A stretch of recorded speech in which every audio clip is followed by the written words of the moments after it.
Hi everyone, welcome back to WHU TV. My name is John, your host as always, and I hope you're all doing well as I always do. This is the preview of West Ham's fourth home game of the 22-23 Premier League season, where we welcome Wolverhampton Wanderers, aka Wolves, to the London Stadium for a Saturday late afternoon 5:30 kickoff live on Sky Sports. As always, this video is sponsored by the channel sponsor 3retro.com. Please click the link in the description below that will take you directly through to the West Ham section of their website. But as you can see from the icon that's up here, there's also Wolves retro gear in there as well, along with Admiral and Umbro track jackets, polo shirts, sweatshirts and t-shirts, so go check those out. Any purchases you made through the link in the description below, regardless of which football club you support, the commission that the channel would normally be getting, I'll be sending directly on to Iron Supporting Food Banks, the charity in the Newham area. They're helping those in the Newham area and also the Essex County and slightly further afield, bless them, to put food on the table. Guys, we know what's coming over the next few months. How prices are going to go absolutely through the roof.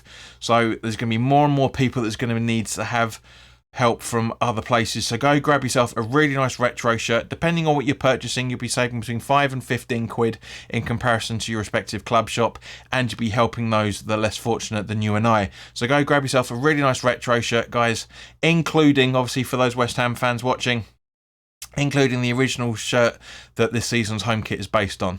Now, let's talk about the officials, and as always, because it's on Sky Sports, we have an arsehole on refereeing duties, Paul Tierney.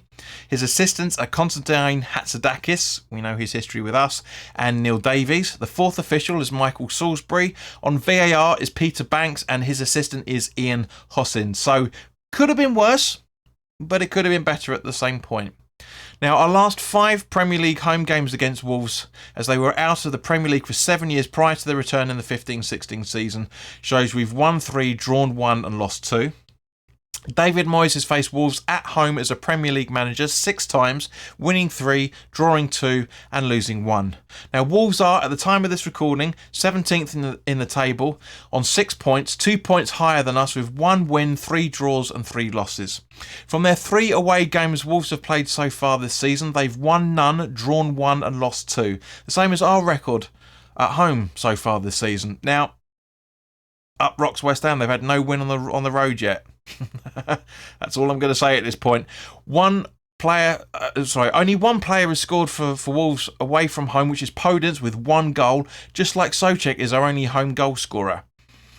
It's a little bit worrying from both points of view, of course. Now, looking at injuries, Tavares is out for Wolves until early April with a knee injury. Jimenez is out with a groin injury, but could be back soon. And Kalazicic, I never know how you pronounce the bloke's name properly, is out with an ACL injury, but he may only be back towards the end of the season, but you never know. New signing Diego Costa is 50% chance of returning due to this game due to lacking match fitness, but guys, trust me, West Ham are rocking up. They've had no win away so far this season, and I've got a funny feeling Costa's going to start. I really, really do. Nathan Collins is suspended until mid-October due to his red card that he picked up in the first half of the 3-0 loss at home to City just before the international break. And it's been so nice to have that international break as well, for that matter, guys. Really has been good. Recharging the batteries. It's been fantastic. I hope you guys have been keeping very, very well, as I always do. Now, players to look out for: Neves, Jose Sar's an unbelievably difficult goalkeeper to get past sometimes. Nunez, Neto, Semedo, the both Traore boys, Podence. The list is practically endless. But at the same point, guys, we really, really need to be very, very wary of this, because as we always have to be, bearing in mind our scoring tally, which we'll come on to in the minute. Now, Wolves' style of play is taking long shots, attacking down the right-hand side, playing with possession football, but they are weak at aerial duels, defending against long shots and skillful players, and are really weak at finishing those scoring chances, hence why there's only been 1 goal scorer for them, and there's why there's only been 1 goal scorer for us so far in at home. It's bonkers. Now, Bruno Lage, the manager's his go-to formation so far this season seems to be predominantly 4-3-3, but I've got a funny feeling they're going to go with a 3-2, 3-2 or 5-3-2, depending on your point of view. So as always, guys, let's now go into deeper analysis for the Patreons. If you want to become a Patreon, all the details are in the link description below. It gives you the price. Basically, at the end of the day, it's less than half a pint of a London pint. Do you know what I mean? It's half the cost of a London pint, I should say, per month. Not just per video, per month. And there's fan articles coming up left, right and centre as well when they remember to put them in. So, guys, as always, let's now turn over to the Patreon section.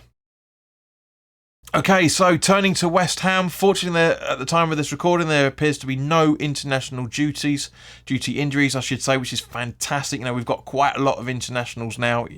You know, Scamacca adding on top of it, Kehrer, who played for Germany against England on Monday night, etc. You know, except there's a whole argument about who's worse at the moment. Is it David Moyes or is it Gareth Southgate? But we'll go into that another time. It's not really relevant but here at the minute.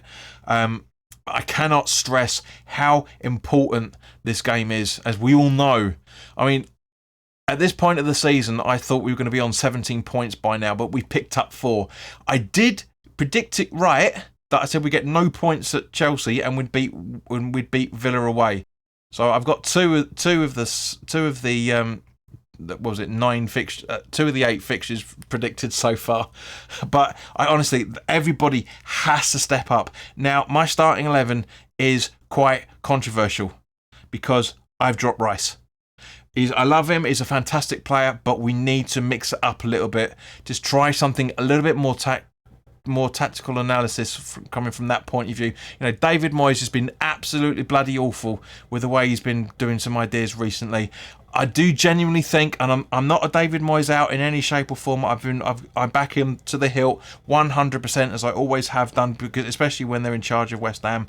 I'm not jumping on the bandwagon like quite a few people I'm seeing are doing already about them being Moyes out. I mean, that's your opinion, and that's perfectly fine.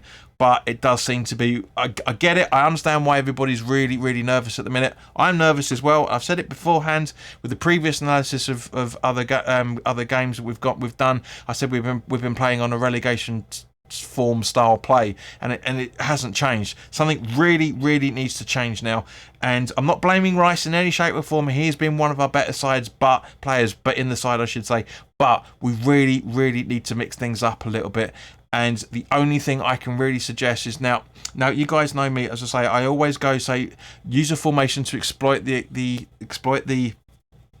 weaknesses of the formation that the other manager is going to be using. In this instance, can't really do that. So guys, this is the starting 11 that I would like. It's never going to happen in a million years. We are never ever going to see this. It's never going to happen. But this is the starting 11 that if David Moyes has got any bollocks and wants to prove that he wants to keep us playing hard attacking football, this is the starting 11 that I want him to put out. Areola in goal, with a back three of Kehrer, Zuma and Ogbonna. Soufal and Creswell as the wing backs, with Paqueta, Benrahma and Cornet in midfield supporting Antonio and Scamacca up front. So thank you very much for your time, guys. As always, put your comments in the comments section below at any point in this video. I know it's a little bit stupid me saying it towards this end, but to be fair, guys, nobody really gets this far on YouTube. So thank you very much for your time. If you're liking what I'm doing, then by all means, please click the like button. If you haven't already done so and you're enjoying the content and you want to know more, then by all means, please do hit the subscribe button. And also, please do share this content with anybody that you feel may want to watch it. Again, we're hitting a bit of a glass ceiling. We're on 2,174 subscribers at the time of this recording, which is fantastic news. But I want us to keep us growing and growing. So the more comments and the more likes you guys leave these videos, the more that it drags people in from YouTube that don't know about the channel. So guys, in the meantime, look after yourselves, and I will see you very, very soon. We'll obviously have the full-time thoughts on Saturday evening / Sunday, depending on what goes on. But in the meantime, have a fantastic end to the week. Have a brilliant weekend, and I hope to see you very, very soon. All the best now. Take care.